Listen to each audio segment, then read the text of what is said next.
Hi friends, வணக்கம். இது உங்கள் ஸ்பாட்டன் வாரியர் சென்னை. நான் உங்கள் நேமிராஜ். ஒரு 2 days பிஃபோர் பார்த்தீங்கன்னா நான் ஒரு அனௌன்ஸ்மெண்ட் சொல்லியிருந்தேன். இந்த மாதிரி வேக்சினேஷன் ஷெட்யூல் வந்து நான் பப்ளிஷ் பண்ணுறேன் அப்படின்னு சொல்லிட்டு. அதாவது ஒரு சேவல் கோழி குஞ்சு பிறந்த முதல் நாள்ல இருந்து அது கத்தலாகி வயசாகி இறக்குற வரைக்கும் நடுவில் இருக்கிற அந்த காலகட்டத்தில் என்னென்னலாம் தடுப்பூசி போடணும் கோழிங்களுக்கு அப்படின்னு சொல்லிட்டு நான் போடுறேன்னு சொல்லியிருந்தேன். ஸோ ஆல்மோஸ்ட் நான் எக்ஸலில் போட்டு ரெடி பண்ணி கொண்டு வந்துட்டேன். இதை வந்து நம்ம 2 வகையாக பிரிக்க போகிறோம். என்னன்னு பார்த்தீங்கன்னா, ஒன்று பண்ணை கோழிகள், இந்த கிராஸ் கோழிங்க முட்டைக்காக வளர்ப்பாங்க, சிலர் கறிக்காக வளர்ப்பாங்க. ஸோ இந்த கிராஸ் கோழிங்களை ஒரு பக்கமும், தூய இனம், அதாவது பியூர் பிரீடுன்னு சொல்லுவோம். அது வந்து பார்த்தீங்கன்னா நம்ம பெருவடையில் நம்ம சண்டை கோழிகள், வெத்துக்கால் சண்டை கோழியும் கத்திக்கால் சண்டை கோழியும் வரும், சிறுவடை கோழிகளும் வரும், கடக்நாத்தும் வரும். இதெல்லாம் பார்த்தீங்கன்னா தூய இனம். இது பார்த்தீங்கன்னா கிராஸ். ஸோ கிராஸுக்கு பார்த்தீங்கன்னா அந்த வேக்சினேஷன் ஷெட்யூல் கொஞ்சம் அதிகம், மருந்துகள் அதிகம். பியூர் விடைக்கு கம்மி. ஏன்னு பார்த்தீங்கன்னா, இந்த பியூர் பிரீடுக்கு பார்த்தீங்கன்னா பிறவிலேயே எதிர்ப்பு சத்து அதிகம். கிராஸ் கோழிங்களுக்கு அப்படி கிடையாது. ஸோ அதனால வேக்சினேஷன் அதிகம். ஸோ இதை பற்றி தான் நம்ம இன்னைக்கு பேச போகிறோம். நம்ம சேனலை நீங்கள் ஃபர்ஸ்ட் டைம் பார்க்குறீங்க அப்படின்னா சப்ஸ்கிரைப் பண்ணிக்கோங்க. பக்கத்தில் இருக்கிற பெல் ஐக்கானை கிளிக் பண்ணிக்கோங்க. கூடவே 3 ஆப்ஷன் வரும். அதில் ஆல்ன்றதை கிளிக் பண்ணிட்டீங்கன்னா நான் போடுற வீடியோ எல்லாமே உங்களுக்கு நோட்டிஃபிகேஷனாக வரும். வாங்க வீடியோக்குள்ளே போவோம்.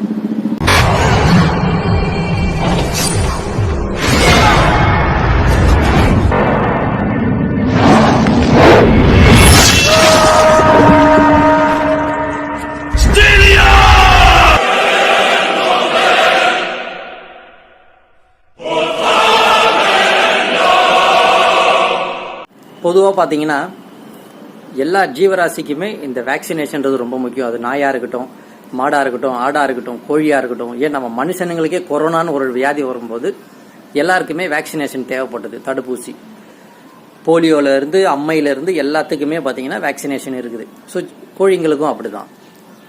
அதை பற்றி தான் நம்ம இன்னைக்கு ஃபுல் டீட்டெயில் பார்க்க போகிறோம்.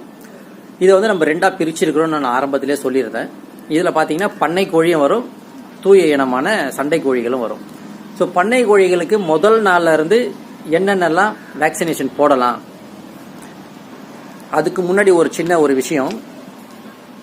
என்கிட்ட நிறைய பேர் கேட்டிருந்தாங்க, கமெண்ட்லையும் கேட்டிருந்தாங்க, ஃபோன் பண்ணி கேட்டிருந்தாங்க, ஏன் எப்போ பார்த்தாலும் நீங்கள் வந்து வேக்சினேஷன் இந்த மெடிசன்ஸ் ட்ரீட்மெண்ட்டை பற்றியே சொல்கிறீங்க, உங்கள் கோழிக்கு அதிகமாக சீக்கு வருதா அப்படின்னு கேட்டிருந்தாங்க.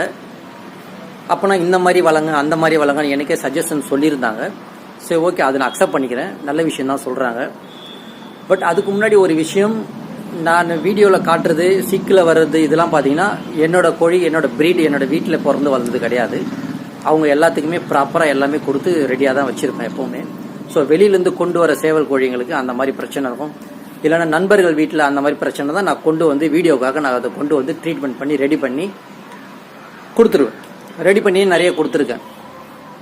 ஸோ இந்த மாதிரி தான் நான் போடுறேன். அதுவும் இல்லாமல் நான் 100% பியூர் இம்பார்ட்டன்ட் கொடுக்கறதுக்கு, ட்ரீட்மெண்ட்டுக்கு இம்பார்ட்டன்ட் கொடுக்கறதுக்கு ரீசன் என்னன்னு பார்த்தீங்கன்னா, நீங்கள் சோக் யாருக்கிட்ட வேணாலும் போய் கற்றுக்கலாம். ஜஸ்ட் ஒரு யூடியூப்ல நீங்கள் வீடியோ பார்த்து கூட கற்றுக்கலாம். இன்னைக்கு பார்த்தீங்கன்னா இப்போ இருக்கிற காலகட்டத்தில் நிறைய தரமான யூடியூபர்ஸ் இருக்கிறாங்க. இதில் பார்த்தீங்கன்னா ஒரு சிலர் வாய்மொழியாக சும்மா மனசில் வந்தது, மைண்டில் வந்ததெல்லாம் சொல்லிட்டு போயிடுவாங்க. இன்னும் ஒரு சிலர் இருக்கிறாங்க, அவங்க பார்த்தீங்கன்னா சேவலையும் காட்டுவாங்க, அவங்க பண்ணுற முறையும் காட்டுவாங்க. ஸோ எல்லாமே ப்ராக்டிக்கலாக இருக்கும். ஆல்மோஸ்ட் A to Z ப்ராக்டிக்கலாகவே இருக்கும். அது எனக்கு தெரிஞ்ச யூடியூபர் ஒருத்தர் ரொம்ப சூப்பராக பண்ணிட்டு வராரு. நான் அவர் வீடியோ தொடர்ந்து பார்ப்பேன்.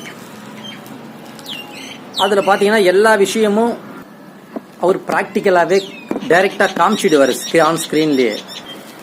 ஸோ இந்த மாதிரி ப்ராக்டிக்கலாக ஒருத்தர் காட்டும்போது நமக்கு வந்து அதில் ஒரு ஹோப் வந்துடும். ஸோ இந்த மாதிரி தரமான ஆட்களோட வீடியோ கூட நீங்கள் பார்த்து நீங்கள் தயார் பண்ணி ஒரு 2-3 பந்தயம் கொடுப்பீங்க, ட்ராப் பண்ணுவீங்க, அதுக்கப்புறம் நீங்கள் வின் பண்ணிடுவீங்க. ஸோ இது வந்து ப்ராக்டிக்கலாக நீங்கள் எடுத்துகிட்டு வந்துடலாம். பட் ட்ரீட்மெண்ட்றது வந்து உங்களை ஒருத்தர் டீச் பண்ணால் மட்டுமே அதை நீங்கள் லேர்ன் பண்ண முடியும். ஃபார் எக்ஸாம்பிள் நான் சொல்கிறேன், நான் ஏன் அதுக்கு இம்பார்ட்டன்ட் கொடுக்குறேன் அப்படின்னு சொல்லிட்டு. ஒரு கட்டத்தில் எனக்கு வந்து சேவல் கோழிகளை மட்டுமே தெரியும், மருத்துவம் தெரியாது. அப்போ நான் சேவல் கோழிகளை கொண்டு வந்து வளர்க்கும் போது அது சீக்கு வந்துடும். அப்போ நான் என்ன பண்ணுவேன், போயிட்டு கேட்பேன், இந்த மாதிரி சேவலுக்கு பிரச்சனை ஆயிடுச்சு, இதுக்கு எதாவது மருந்து கொடுங்க அப்படின்னு சொல்லும்போது என்ன பண்ணுவாங்கன்னா, அவங்க ஒரு நிமிஷம் இருங்க வரேன் அப்படின்னு சொல்லிட்டு வீட்டுக்குள்ளே போயிட்டு ஒரு டேப்லெட் எடுத்து அதோட கவரை ஓப்பன் பண்ணிட்டு மெடிசனை மட்டும் என்கிட்ட கொடுப்பாங்க, அதாவது மாத்திரையை மட்டும் என்கிட்ட கொடுப்பாங்க. அப்படி கொடுக்கும்போது என்ன ஆகும்னா அது என்ன மாத்திரைன்னு எனக்கு தெரியாது, ஏதோ ஒன்று கொடுக்குறாங்க, அனுபவசாலிங்க கொடுக்குறாங்க அப்படின்னு சொல்லிட்டு வாங்கிட்டு வந்து கொடுப்பேன். ஒரு 2-3 நாள் தொடர்ந்து கொடுப்பேன், 4 உடச்சி கொடுக்க சொல்லுவாங்க, கொடுப்பேன், சரியாயிடும், பக்காவாக ரெடி ஆகிடும் சேவல் கோழிங்க. ஓகே, பட் நான் பிளைண்டாக தான் இருப்பேன், ஏன்னா எனக்கு மெடிசன் நேம் தெரியாது, ஏன்னா கவர் கிடையாது. அதை பார்த்து நான் படித்து கற்றுக்க போகிறேன்னு சொல்லிட்டு அதை அவாய்ட் பண்ணிடுவாங்க.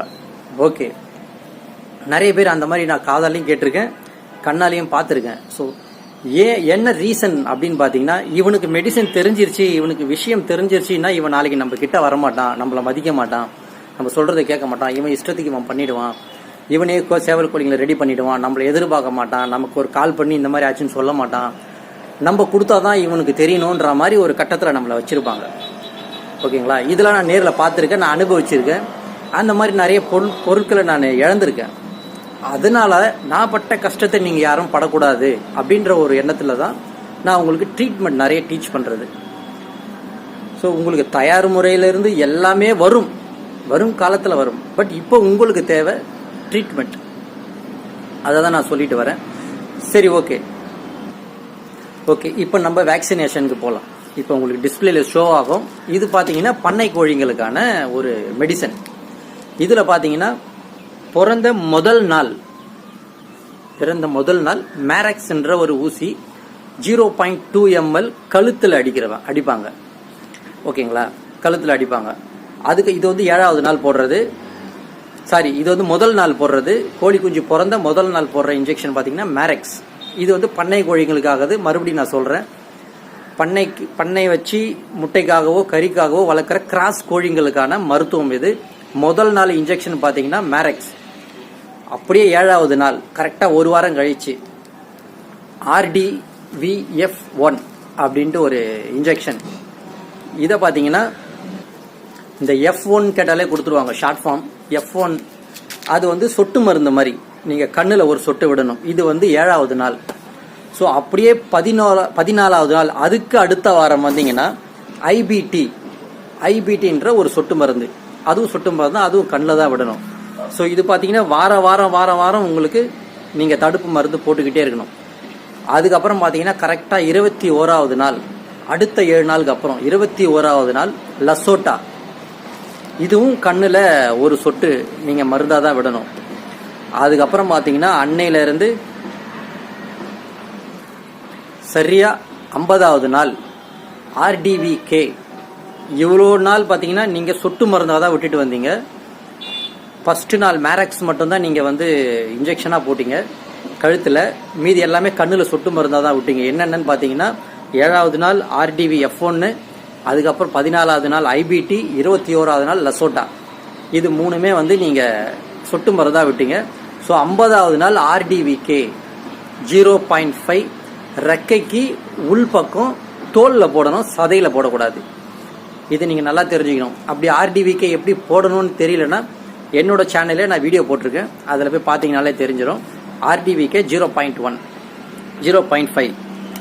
ஓகே, அதுக்கப்புறம் பார்த்தீங்கன்னா கரெக்டாக அந்த RDVK போட்டு 50வது நாள் நீங்கள் அம்மை ஊசியும் போடலாம். அம்மை ஊசின்னு கேட்டாலே கொடுத்துருவாங்க.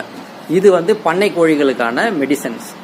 ஓகேங்களா, அது இதில் ரொம்ப இம்பார்ட்டன்ட் என்னன்னு பார்த்தீங்கன்னா, நீங்கள் எப்பப்பெல்லாம் தடுப்பூசி போடுறீங்களோ, அதாவது கோழி குஞ்சு பிறந்து இருங்க, இது நான் உங்களுக்கு பியூர் ப்ரீட்லேயே சொல்லிடுறேன், அப்போ தான் உங்களுக்கு அது இதுக்கு நீங்கள் மேட்ச் பண்ணி நீங்கள் ரெண்டுத்தையும் பண்ணிக்கலாம்.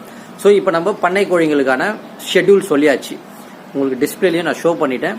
இப்போ பார்த்தீங்கன்னா நம்ம பியூர் ப்ரீடுக்கு வருவோம். நம்மளோட சண்டை கோழிகள், கத்திக்கால், வெத்துக்கால், கடக்நாத், சிறுவடை, இதுங்களுக்கு வருவோம். பொதுவாக நமது பெருவடை தூய இனம் சண்டை கோழிகள் பார்த்தீங்கன்னா, கோழி குஞ்சு பிறந்து முதல் 5 நாள் நீங்கள் எந்த தடுப்பூசியும் போட தேவையில்லை. முதல் 5 நாள் அதுக்கு வந்து தாயோடைய வெப்பம் மட்டும்தான் தேவை. அந்த தாயோடைய வெப்பம் பார்த்தீங்கன்னா எதுக்காக அப்படின்னு பார்த்தீங்கன்னா, அந்த ஏற்கனவே அந்த முட்டையிலேருந்து வெளியே வந்திருக்கும், அந்த மஞ்சள் கரு அதோட உடம்புல தங்கி தான் இருக்கும். அது ஃபுல்லாக கரைஞ்சி மோஷன் வழியாக வெளியே வர வரைக்கும் குறைஞ்சபட்சம் 5 நாள், அதிகபட்சம் 7 நாள். இந்த 7 நாளில் அது ரிக்கவரி ஆகி ப்ராப்பராக ஒரு இளம் குஞ்சாக வந்து நின்றுடும். ஓகே, இப்போ அந்த 5 நாளைக்கு அவங்களுக்கு வந்து இம்பார்ட்டன்ட் பார்த்தீங்கன்னா தாயோடைய உடல் வெப்பம் மட்டும்தான். ஸோ அதை தவிர்த்து உணவுன்றது ரொம்ப கம்மி தான். ஆனால் குடிக்கிற நீர் பார்த்தீங்கன்னா அதில் நம்ம தேவையான ஆன்டிபயோட்டிக்கை, ஜீரண சக்தியோ எதிர்ப்பு சக்தியோ எல்லாத்தையுமே கொடுக்கணும். அதை பற்றி நான் ஃபுல் டீட்டெயில் என்னுடைய சேனல்லே நான் போட்டிருக்கேன். அதில் நீங்கள் போய் பார்த்தாலும் பார்த்துக்கலாம். அப்படி இல்லைனாலும் நான் இப்பயும் சொல்லிடுறேன். ஜஸ்ட் நான் உங்களுக்கு ஒரு வாய்மொழியாகவே சொல்லிடுறேன். அதோட நேம் மட்டும் சொல்லிடுறேன். பட் அதோட ப்ரிப்பரேஷன் பார்த்தீங்கன்னா நான் அந்த வீடியோவில் போட்டிருக்கேன். அதில் போய் நீங்கள் டீட்டெயிலாக பார்க்கலாம். அந்த ஃபஸ்ட்டு டே என்ன பண்ணணும்னு பார்த்தீங்கன்னா, கோழி குஞ்சு பிறந்த ஃபஸ்ட்டு டே பனை வெல்லம் அந்த இனிப்பு கலந்த தண்ணியை வந்து குடிக்கிறதுக்காக வைக்கணும். ஓகேங்களா. 2வது நாள் பார்த்தீங்கன்னா நீங்கள் குளுக்கோஸ் கலந்து வைக்கலாம். நம்ம நார்மலாக கடையில் விற்கிற குளுக்கோஸை வந்து நீங்கள் தண்ணியில் மிக்ஸ் பண்ணி வைக்கலாம். ஸோ ஒவ்வொரு நாளும் நீங்கள் தண்ணியை மாற்றணும். 3வது நாள் பார்த்தீங்கன்னா ஜீரக தண்ணி. முதல் நாள் பார்த்தீங்கன்னா பனை வெல்லம் வச்சுட்டீங்க, 2வது நாள் வந்து பார்த்தீங்கன்னா குளுக்கோஸ் தண்ணி வச்சுட்டீங்க, 3வது நாள் பார்த்தீங்கன்னா ஜீரக தண்ணி வச்சுட்டீங்க. 4வது நாள் என்ன பண்ணுங்கன்னா வெந்தயம். இந்த வெந்தயம் இருக்குது பார்த்தீங்களா, இந்த வெந்தயத்தை தண்ணியில் கலந்து நீங்கள் வச்சுட்டு வரலாம். ஸோ வெந்தயம் வச்சு முடிச்சதுக்கப்புறம் பார்த்தீங்கன்னா மீண்டும் ஸோ இப்போ 5வது நாள் பார்த்தீங்கன்னா முருங்கை இலை சூப்பு மாதிரி வச்சு கொடுக்கணும். இது எப்படி பண்ணணுன்றதை நான் சேனலில் போட்டிருக்கேன். மேபி அந்த வீடியோ டெலீட் ஆகிட்டு இருக்கும்னு நினைக்கிறேன். நான் உங்களுக்கு திரும்ப அதை வேற ஒரு வீடியோவில் போடுறேன். இந்த முருங்கை சூப்பு வந்து ஆல்மோஸ்ட் எல்லாருமே வச்சுருப்பாங்க. அந்த முருங்கை இலையை பறித்து அதில் வந்து ஜீரகம், அப்புறம் பார்த்தீங்கன்னா மஞ்சத்தூள் இதெல்லாம் போட்டு நல்லா சூடு பண்ணி வடிகட்டி கொடுக்கலாம். இது கொடுத்துட்டு பார்த்தீங்கன்னா உடம்புக்கு இரும்பு சத்தும் கிடைக்கும், நோய் எதிர்ப்பு சக்தியும் அதிகமாக இருக்கும், மோஷன் போகிற துவாரம்லாம் நல்லா ஆரோக்கியமாக இருக்கும். ஸோ இதுக்காக நம்ம அதை பண்ணுறது. 6வது நாள் பார்த்தீங்கன்னா வெறும் மஞ்சள், நல்லா கெட்டி மஞ்சளை இடித்து தூள் பண்ணி வச்சுட்டு அந்த மஞ்சளை நீங்கள் தண்ணியில் கலந்து கொடுத்துட்டு வரலாம். ஓகேங்களா. இது வந்து 6வது நாள். 7வது நாள் ரொம்ப இம்பார்ட்டன்ட். அந்த 7 நாள் தான் அவங்களுடைய வேக்சினேஷன் இல்லாத ஒரு ஃபீல்டு, ஒரு டைம் அதுதான். ஸோ அந்த 7வது நாள் என்ன பண்ணுங்கன்னா சுக்கு மிளகு திப்பிலி இது மூணுமே கலந்து ஒரே ஒரு சிட்டிக்கை மட்டும் தண்ணியில் போட்டு நீங்கள் தண்ணி குடிக்கிற தண்ணியில் நீங்கள் 1 லிட்டர் தண்ணி கூட வைக்கலாம், தப்பு கிடையாது. அதில் ஒரு 1 லிட்டர் தண்ணியை வைக்கிறது இருந்தால் ஒரு 1/4 ஸ்பூன் போட்டு நல்லா மிக்ஸ் பண்ணிவிட்டு நீங்கள் குடிக்க தண்ணியை வச்சுருங்க. ஸோ உடலுக்குள்ளே இருக்கிற சளி, நெஞ்சு சளி, தொண்டை குழாயில் சளி இருந்தாலும் சரி, கரா எதனா நமக்கே தெரியாமல் வச்சுருந்தாலும் சரி, இது மொத்தமாக கிளியர் ஆகிடும். ஸோ இது வந்து ஒரு ப்ராப்பர் ஷெட்யூல் அந்த ஃபஸ்ட்டு 7 வீக்குக்கு. இப்போ அடுத்த வீடியோ நான் வேக்சினேஷன் ஷோ பண்ணுறேன் பாருங்கள் டிஸ்பிளேல. இதுதான் நம்ம வந்து சண்டை கோழிகளுக்கு போடக்கூடிய வேக்சினேஷன். என்னன்னு பார்த்தீங்கன்னா நம்ம வந்து பண்ணை கோழிகளுக்கு போடுற மாதிரி முழுசாக நிறைய போட தேவையில்ல. இதில் பார்த்தீங்கன்னா கோழி குஞ்சு பிறந்து 7 நாள் நம்ம ஆல்ரெடி நம்ம வந்து தண்ணி கொடுத்து நம்ம எதிர்ப்பு சக்தியை கொடுத்துட்டு வரோம், மெயின்டைன் பண்ணுறோம். அதையே அடுத்த 7 நாளும் நம்ம கொடுக்கலாம், தவறு இல்லை. மீண்டும் அடுத்த 7 நாள் அதையவே கொடுக்கலாம். அப்புறம் பார்த்தீங்கன்னா கரெக்டாக 21வது நாள் ஆகிடும். இந்த 21வது நாள் நீங்கள் என்ன பண்ணணும்னா ஜஸ்ட் லசோட்டா மட்டும் வாங்கி அதில் வந்து ஒரு வாட்டர் கொடுப்பாங்க. அந்த வாட்டரை மிக்ஸ் பண்ணி கண்ணில் மட்டும் ஒரு சொட்டு நீங்கள் விட்டுட்டு வரலாம். ஒரு சொட்டு விட்டிங்கனாலே போதும். உங்ககிட்ட லசோட்டா மீந்துருச்சு அப்படின்னா கூட நீங்கள் பெரிய சேவல் கோழிங்களுக்கு 2 கண்ணிலையுமே ஒரு சொட்டு விட்டுடலாம். அதாவது கூவுற சேவலுங்க, முட்டை விடுற பொட்டைங்க, பிரீட் சேவலுக்கு கொடுக்கலாம், தவறு கிடையாது. ஏன்னா இது வந்து ராணிக்கேட்டுக்கான டிசீஸ் மருந்து தான். ஸோ 21வது நாள் லசோட்டா இந்த மருந்தை நீங்கள் ஓப்பன் பண்ணிட்டீங்க அப்படின்னா 2 மணி நேரத்துக்குள்ளே நீங்கள் போட்டு முடிச்சிடணும். அந்த 2 மணி நேரத்துலையும் அதை வந்து ஒரு ஐஸில் வச்சு தான் போடணும். போட்டு முடிச்சுட்டு நீங்கள் தூக்கி போட்டுருங்க. ஃப்ரிட்ஜில் எடுத்து வச்சு மறுநாள் போடலாம். ஒரு 2-3 கோழிங்க மிஸ் ஆகிடுச்சு நாளைக்கு போடலாம்லாம் போடக்கூடாது. ஜஸ்ட்டு அந்த 21வது நாள் நீங்கள் ஒன்ஸ் ஓப்பன் பண்ணிட்டீங்கன்னா ஃபினிஷ் பண்ணிவிட்டு தூக்கி போட்டுருணும். அன்னையிலேருந்து கரெக்டாக 50வது நாள் ஆர்டிவிகே நம்ம பண்ணை கோழிக்கு ஆல்ரெடி சொல்லியிருந்தோம். அதே ஆர்டிவிகே தான் தோலுக்கு இறக்கைக்கு உள்ள தோலில் சதையில் குத்தாமல் 0.5 ml. அதுவும் அதே மாதிரி தான். நீங்கள் ஒன்ஸ் ஓப்பன் பண்ணிட்டீங்கன்னா முடிச்சிடணும். திருப்பி எடுத்து வச்சுலாம் போடக்கூடாது. ஆர்டிவிகே எப்படி போடுறதுன்றதை நம்ம தனியாக செப்பரேட்டாக நான் வீடியோவும் போட்டிருக்கேன், அதில் போயும் பாருங்கள். அதுக்கப்புறம் பார்த்தீங்கன்னா எவ்ரி 3 மந்த்து ஒன்ஸ் நீங்கள் ஆர்டிவிகே போட்டிங்கன்னா எல்லாம் அடுத்த 3 மாதத்தில் பார்த்தீங்கன்னா நீங்கள் இந்த ஆர்டிவிகேவை கண்டினியூ பண்ணிக்கிட்டே இருக்கணும். 3 மாதத்துக்கு ஒரு தடவை 0.5 எல்லா சேவல்களுக்கும் போட்டுருணும். அதுக்கு பார்த்தீங்கன்னா குறைஞ்சபட்சம் 50 நாள் மேலே இருக்கிற கோழிங்களுக்கு தான் போடணும். 50 நாளைக்கு உள்ளே இருக்கிற கோழிங்களுக்கு நீங்கள் லசோட்டாவே போட்டுக்கலாம். அதுக்கப்புறம் பார்த்தீங்கன்னா இந்த 3 மாசத்துக்கு ஒரு வாட்டி நீங்கள் போடுற நடுவு கேப்பில் 2 மாசத்துக்கு ஒரு தடவை ஆக்சி டெட்ராசிலின் போடுங்க. அதோட செப்பரேட்டான வீடியோ நான் குரூப்பில் போட்டிருக்கேன், நம்ம சேனல்லே போட்டிருக்கேன், அதுலேயும் போய் நீங்கள் பார்த்துக்கலாம்.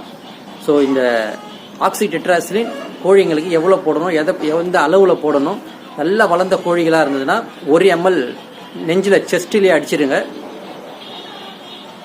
இளம் குஞ்சுக விடைங்களாக இருந்ததுன்னா 0.5 செஸ்ட்டில் நீங்கள் சதையிலே அடிக்கலாம், தப்பு கிடையாது.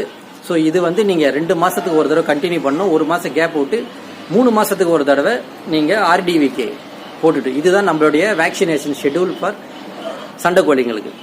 இதை நீங்கள் போட்டுட்டு வந்தாலே போதும், சேவல் கோழிங்க எந்த ஒரு நோயும் இல்லாமல் ப்ராப்பராக சூப்பராக வளரும். வெள்ளை கழிச்சல்னா என்னன்னு கேட்பீங்க, ரத்த கழிச்சல்னா என்னன்னு கேட்பீங்க. ஸோ இந்த மாதிரி ஒரு டிசீஸுக்கும் ஒரு தடுப்பு மருந்து இருக்குது.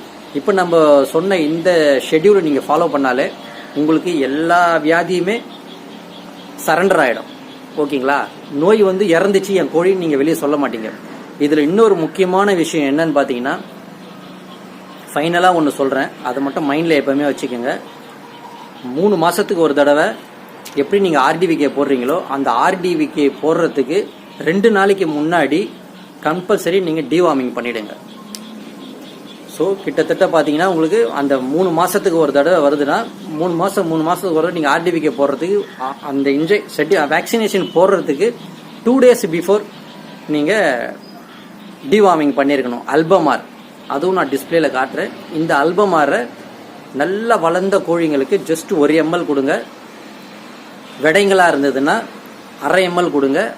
இளம் குஞ்சுகளாக இருந்ததுன்னா தண்ணியில் மிக்ஸ் பண்ணி ஜஸ்ட் 0.2 இல்லைனா 0.3 அந்த 3வது கோடில் இருக்கிற வரைக்கும் நீங்கள் வாய்க்குள்ள அடிச்சு விடலாம். ப்ராப்பராக சூப்பராக ரெடி ஆகிடும். சேவல் கோழிங்க அருமையாக இருக்கும், எந்த வியாதியுமே வராது. இதை நீங்கள் ஃபாலோ பண்ணாலே போதும், உங்களுக்கு இறப்புனா என்னன்னே தெரியாமல் இருப்பீங்க. சேவல் கோழிங்க எப்போவுமே ஆரோக்கியமாக இருக்கும். ஸோ இந்த வீடியோ எல்லாருக்குமே பிடிச்சிருக்கும்னு நினைக்கிறேன். நெக்ஸ்ட் இதே மாதிரி ஒரு பயனுள்ள வீடியோவில் பார்ப்போம். நன்றி, வணக்கம்.